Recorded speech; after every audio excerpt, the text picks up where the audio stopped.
Lincoln Douglas debate is the one we're going to focus on today, okay? So I'm going to be really honest with you. Lincoln Douglas is usually Albion's most popular type of debate. It's the one that's closest to Spar. So if you had fun when we did Spar debate and you liked that one-on-one back-and-forth debating, Lincoln Douglas is harder than Spar, but it's the most closely related, okay? And as we've done, I have a little video, but LD was specifically created because policy is so hard. That you would get people who would come and be guest judges at a tournament, and you get kids who were spreading, which remember stands for speed read, and those judges were like, huh? What is even happening right now? They couldn't understand the debate, and so they stopped wanting to judge, and they stopped donating money. And so the National Speech and Debate Association literally created Lincoln Douglas so that it wasn't so hard. It's also, the name Lincoln Douglas, it's based off of presidential debates. Often when someone is trying to get people to vote for them, they will have these public debates. And so obviously this is really old because Abraham Lincoln was the president a really long time ago, but they did this debate and it's kind of modeled off of that. So I think that's your first blank. So again, like you can be filling this in as we go today. So that's number one, modeled after presidential debates. Okay, so let's watch a little video to kind of just wrap our brains around Lincoln Douglas. How to learn Lincoln Douglas debate. Lincoln Douglas debate is a one-on-one forensic competition format modeled after historic debates between Abraham Lincoln and Stephen A. Douglas. Learn how to participate. You will need a forensic competition, research. So forensics in the debate world, it's an old thing they used to say. Forensics was a way of saying speech and debate at the same time, but they've stopped using that word so much. 3x5 index cards, pens or pencils, and a legal pad. Step 1. Choose the affirmative or negative side of a given topic. A Lincoln Douglas format is a debate judged on the moral validity of one ideal over an opposing ideal. Other debate formats are judged on the more practical application of a debate position. Step 2. Research your stance. Write notes with source citations on 3x5 index cards to be used as evidence during the debate. Step 3. Use a legal pad held horizontally to create a Lincoln Douglas debate flowsheet. Divide the page or pages into 7 sections, one for each round of the debate. Before participating in the debate, fill in your side's evidence points on the appropriate sections on the flowsheet. Leave the opponent's sections empty for note-taking during the debate. Step 4. State your position clearly and support it with 3 or more facts during the opening round if you're affirmative. Step 5. Aim your questions at your opponent's opening statement with a strategy that points out flaws and negative implications of your opponent's position if you're negative. Step 6. Present your opposing statement clearly with supporting facts during the opening round if you're negative. Step 7. Cross-examine the opponent's negative position if you're affirmative. Cross-examination rounds in Lincoln Douglas format debates typically have 3-minute time limits. Step 8. Make a rebuttal speech if you're affirmative. This 4-minute rebuttal round will serve to rebuild your case. Step 9. Make your rebuttal speech if you're negative. The negative rebuttal round has a 6 or 7-minute time limit. Step 10. State your final case in a 3 or 4-minute rebuttal of your opponent's negative position if you're affirmative. Did you know Senator Hillary Clinton challenged Senator Barack Obama to a Lincoln Douglas format debate during the 2008 Democratic presidential primaries? And fun fact, lots of politicians were former debaters. Not all of them, but some.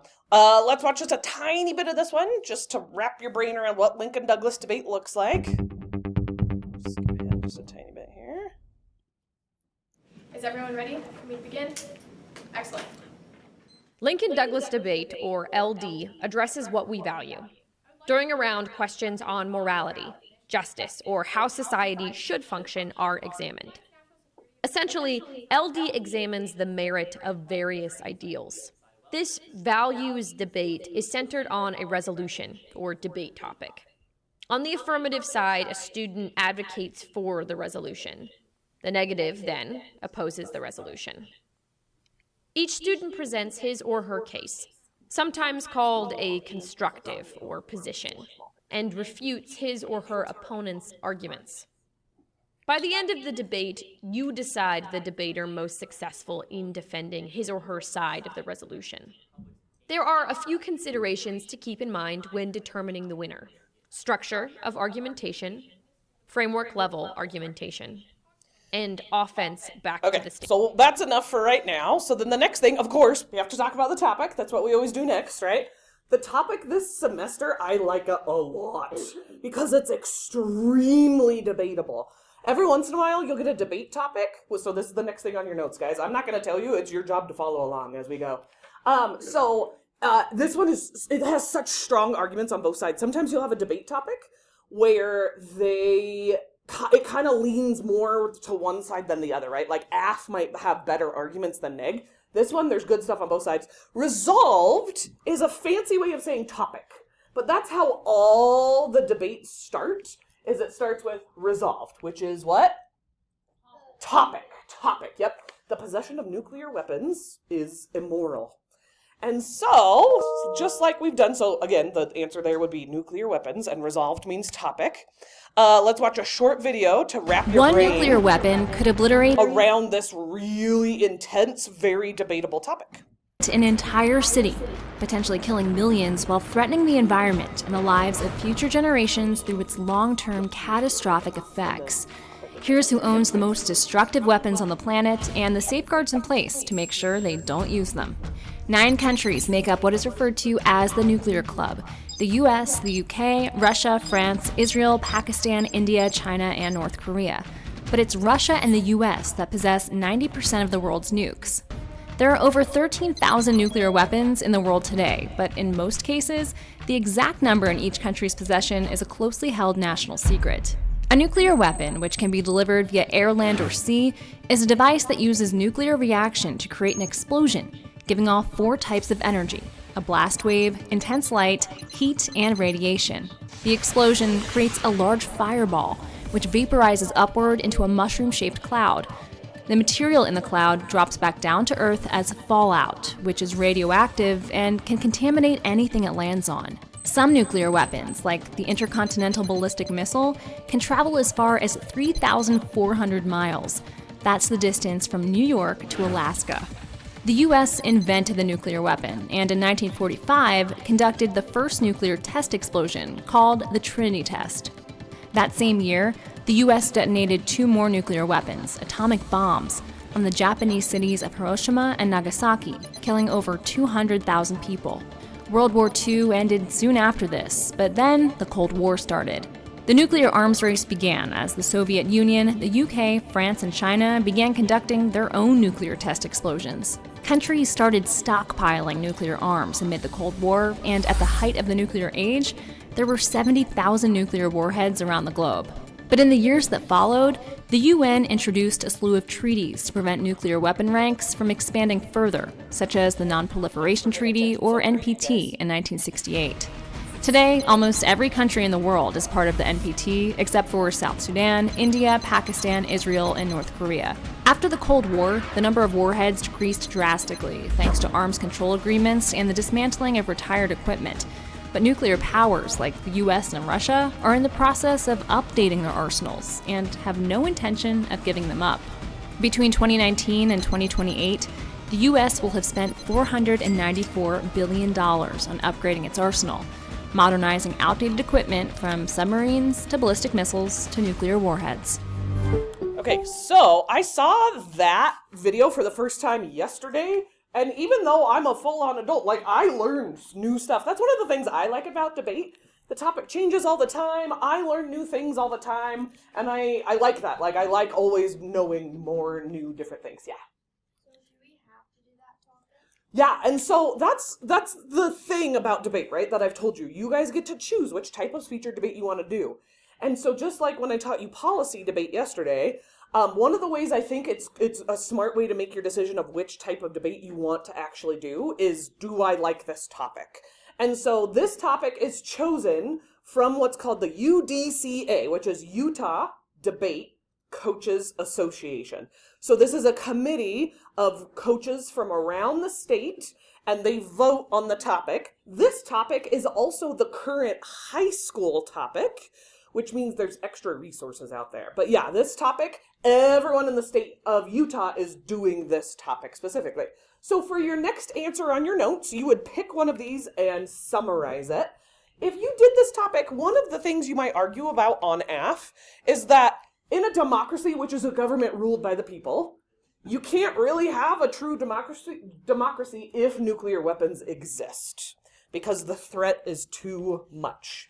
But another possible argument that AF might argue, the side that agrees, they might say that nuclear weapons are the most dangerous weapons in existence, and the only way we can really have hope is to get rid of them. So those are some possible AF arguments. There's lots of strong evidence behind both of those arguments. And again, you're just picking one of them and summarizing. The thing that I think is going to be the hardest for Lincoln Douglas debaters this semester is that the topic says, it doesn't say nuclear weapons are good or bad. That's not what it says. It says the possession of them is immoral.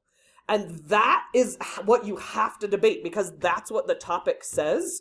So I'll help kids who do Lincoln Douglas, but I think you're going to have a lot of kids from other schools who just straight up argue like nukes are good or bad. But really, it's asking us to think about, is having them okay? Not are they good or bad? Yeah. Immoral means, okay, so I think that's a really important question. Morality is what is good or bad. Like if I went up to a baby and I stole its bottle and was like, ha ha ha, stupid baby, that's immoral. That's a bad thing to do, right? If I saw like a 90-year-old lady crossing the street and she fell down and I go and help her, that's a moral thing to do. It's good and bad, right? And so that's what it's asking us, is having them an okay thing to do. Yeah. Bella, next thing, take the student aid hall pass, go down to the commons, and the stand that the nightly news is on, bring the whole thing down here. Okay? Okay. So, next answer, and then we'll be done talking about the topic, and then I'll teach you how LD actually works. So, Neg might say, it is a moral thing, yeah. Like the whole, it's like that big wire thing, yeah. They might say that when you have different countries who are trying to keep their country secure, that you have to be able to protect yourself, right? Like if you have a country that you don't get along with, and they're threatening you, that the reason why it's okay to have them is because it's fair for you to be able to protect yourself. So I'm not saying, I will never tell you my personal opinion on anything, because as a debate coach, it's not my job to tell you what to think. It's my job to tell you how to think, to teach you how to think. So I'm not saying I agree or disagree with any of this. I'm just saying these are possible arguments. Another argument that Neg, I think, is a fascinating one, because I think AF is going to really hit the whole, it's not okay. In the things that are in the world that are right and wrong, you cannot have them. So I think a good way that Neg could try and circumvent that argument is by saying the evidence shows that nukes can actually protect us from asteroids, right? And that's what wiped Earth out, or all the dinosaurs out, was big old asteroid, right? And so we should be able, Ben Focus, we should be able to have them because it might help us with asteroids, right? So that's a pretty interesting argument. So let's stop talking about the argument. And I want to give everybody their first PBIS point because I see how hard you're trying and I really, really appreciate you. Let's talk about the time limits. So a lot of your answers are here. Pay attention to what's underlined. And the good news is this is really easy to read because I taught you the format yesterday. So what do we do in constructive arguments, you guys? Exactly. We're going to build our arguments. And so the first half of the debate is the constructive block where we're building arguments. Okay, so then what I'm going to have you do, I'm going to have you take it down. I'm going to take the papers. And you're going to go take it down to, where Harris's room is. So they have, do you know the room where the copier is? Right by her room? Yeah. It's a storage room, so you're just gonna go put it in there for me. Like, just go stick it in the corner somewhere in there. Okay. Rebuttal block, what do we do? Attack. Now, the time limits look crazy. 4, 2, 5, 2, 2, 3, 2. And the reason why those are the time limits is because Abraham Lincoln and Stephen Douglas, that when they debated, that's what the times they did. So even though they don't look equal, this is one of your answers, they are actually equal. If you sat down and did the math, AF and Neg talk for the same amount of time. It's just there's different strategies when you're AF and Neg. So what does A stand for? And C stands for? Yeah, so they read a 4-minute pre-written speech. And then they get attacked. CX stands for? Yep, cross-examination. Okay, so then what is this? Yep. Let's see, he's got it. He's killing you guys on these answers. First, neg constructive. Neg has a 5-minute pre-written speech. They get attacked, cross-examination. And then we've got rebuttals. Af, rebuttal, 2 minutes. Neg, rebuttal, 3 minutes. Af, rebuttal, 2 minutes. So af gets the last word. And same as policy, there's prep time, where you can stop the debate and say, I need some prep time, which is where you sit and make your plan of attack. Does anyone have questions about the time limits? If you do LD, I'll teach you the strategies for af and neg and how they're different. Yeah. Yeah, I know. Because, right, it doesn't look equal, but if you do the math, af and neg really do talk for the same amount of time. And Bella, you can shut the door now. And really, the only reason why they're like this is because when Stephen Douglas and Abraham Lincoln debated, these were the time limits, and it's based off of that. Yeah. I've tried, right? Because we have 1, 2, 2, 3, 1, 1 for spar, and 5, 2, 5, 2, 5, 2, 5, 2, 3, 3, 3, 3, jazz hands. I've never been able to successfully make one. In my head, I go 4, 2, 5, 2, 2, 3, 2, but I've never had kids be able to, like, remember that one. So, if you do LD, though, I'll give you a printed copy of the time limits, and while you debate, you just have it sitting on the table to help you remember, okay? Okay, guys, everyone take a break for just a second. I need to explain the next little project to Bella, so feel free to stand up and, like, wiggle for a minute, and then we'll continue. Sometimes don't like about LD so that you can make a really well-informed decision. So one of the perks of Lincoln Douglas is that you actually get to debate. That if you took this debate class because you want to argue, this is probably the easiest one. It's still going to be a lot of work. When I say easy, I don't mean like you can get an A and hardly do anything. No, you still have to do a lot of work, but it's not as hard as policy. It is also, it's a physically bigger trophy because it is a little harder than extemp or oratory. And debate, see the underline, that means it's one of your answers. Debate events are slightly more prestigious than speech events. So if you win, it feels like a slightly bigger deal, okay? And the possible downsides of Lincoln Douglas. So Eastmont, like half their team does Lincoln Douglas. The other half of their team does oratory. So we usually do much better than Eastmont at LD. They do better at oratory than we do. But that doesn't mean that they're not really good still. They make us better because they're so good. And so you've got really tough opponents. But on the other hand, that's fun. Because when you destroy one of their arguments, it feels awesome. When you make an argument and you're like, that's right, Eastmont, get some. It feels awesome because you know you just took down a really good opponent. Another kind of can be hard thing is it is a lot of hard work to actually win, okay? It's also a lot of high school level reading, just like I showed you. You can put it on my desk. There's lots of note-taking. You do have to think under pressure. They're going to make arguments sometimes, and you're like, what? I was not expecting that argument. So you have to figure it out in the actual tournament. And just like policy, the topic changes all the time, guys. So I am a Lincoln Douglas expert. I had 2 students win awards at the national debate tournament last summer. 2. They won the tournament. But the topic changes. So I'm not a nuclear weapons expert.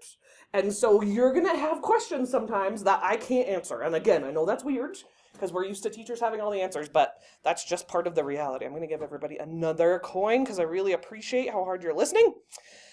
So practice rounds are going to be really, really important.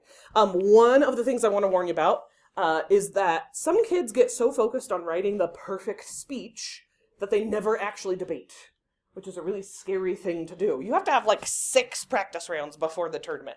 And we have a lot to do in not a lot of time. And so expect to be busy every single second of every single debate class until the tournament because there's a lot to do. You've got to write your speeches, you have to prepare to get attacked, you have to learn all these other little skills, and you have to have a lot of practice debates, okay? Also, after school practice, if you want to win, you probably want to come. It's not required, like policy. Policy, you literally cannot do policy if you don't come to after school practice. But Lincoln Douglas, if you want to win, you're probably going to want to come to after school practice. We have 2 high school assistant coaches because usually LD is the most popular event. And so we have extra help. Fiona is a senior at Hillcrest. She wins all the time. Henry is a 9th grader at Brighton. He won the he won the national tournament last year. So we've got really good assistants for Lincoln Douglas. So you guys already watched a little bit of a Lincoln Douglas round. I want to show you, though, a little bit of the cross-examination, because I think it's where the magic is in Lincoln Douglas debate, because it's the most fun part, because you're getting attacked and then you have to defend yourself. So let's watch just a little bit here. We're not going to watch the whole thing. Okay, so after she reads her AF, keep in mind, this is a different topic. And creates an endless cycle of violence by justifying morally abhorrent actions. So after see how she has her speech in her hand, right, which this is normal, so she finishes reading her AF, then her opponent stands up and attacks her, which is where the fun is. Revolutionary leaders take power again and use violence in their rule. Those sorts of things could never be just. Just checking in while I have a second. Okay, so then during this time, you stand and you face the judge, because the judge is the person you're trying to win over. All right, is everyone ready? Mm-hmm. Let's begin. So let's start on your contention 1 about how violent revolution allows Which is a fancy way of saying your first argument. Leaders in, right? Yes. So you talk about how violent means lead to violent ends, right? Correct. And then you bring up this Perkowski 18 study, right? So that's research. A study from Kim. I'm talking about the study that says that there's 3 times more likely to be mass killings. That's from Carnes and Chenoweth. That's Carnes and Chenoweth. Yes. Okay. Where did the sample size from that study come from? It came from a large amount of selections of both violent and non-violent revolutions. So this is a really good strategy, is to attack how trustworthy the research is. That's what he's trying to do right now. He's trying to poke holes and be like, your argument doesn't work because your research isn't trustworthy. Okay. What was in the sample? How'd they determine what was included? They basically just chose whether or not they had enough information and then chose and selected violent and nonviolent revolutions. And in those cases, under the study or the specific citation I write, it talks about whether or not a country was willing to use a mass killing against that revolution. Okay, gotcha. So in your world, can the oppressed seek any recourse? Yes, I argue they can seek recourse through nonviolent means, but if that fails, it's preferable to leave the country than fight, because fighting will not only risk your life, but the rest of the lives in your country. So let's talk about nonviolence. Have you provided any holistic statistics to prove that nonviolence works? Okay, so again, cross-examination is just a verbal tug-of-war. Somebody's trying to prove that they're more knowledgeable, that they know more than their opponent. This one is even better. So I like this one even more than that one. We're going to watch just the cross-examination part. These are high school debaters. She reads her pre-written AF. I urge It's a different topic. And now stand ready for cross-examination. And so then the opponent stands, you face the judge, and he's going to try and lay some traps for her to fall into, a verbal trap, and he destroys her. It's so fun to watch.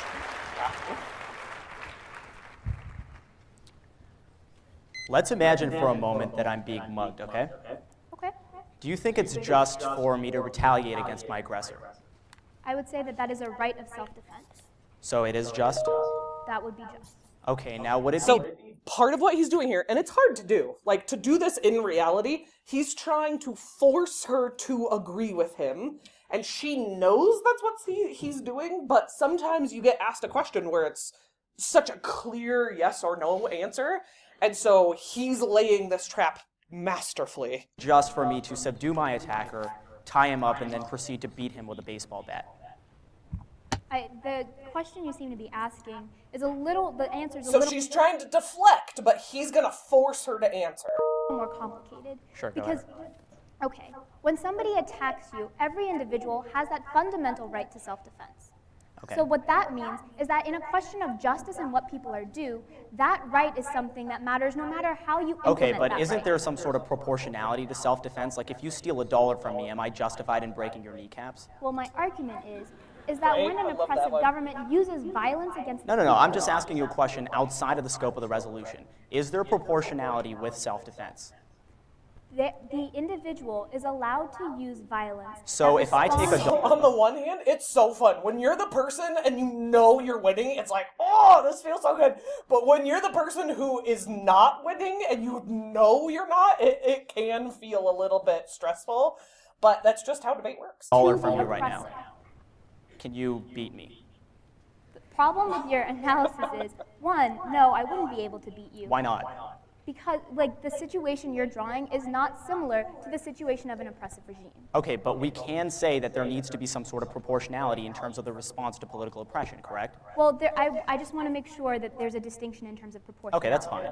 When we talk about proportionality, all I'm saying is that if an oppressive government uses violence against the people are just in using violence in retaliation. Okay, that's fine. I'm kind of curious, like, So also notice how he's not letting her take too much time. And that's a very fine balance to strike. You have to let them talk a little, otherwise it makes you look really bad. But if you let them talk, Max, too much, then you're letting them come across as more powerful. So that's Lincoln Douglas at its best. So let's make sure